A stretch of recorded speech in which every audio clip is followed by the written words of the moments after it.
Hello guys! Good morning! Ayan, nagpahinga lang kami. Mamaya sa Sabado. Charis! Ayan, yung view namin dito. Wow!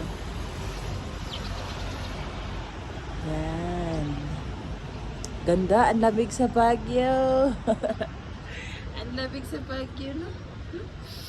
Ang sarap ng tulog namin dito. Wala kaming aircon dito sa hotel. Electric fan lang.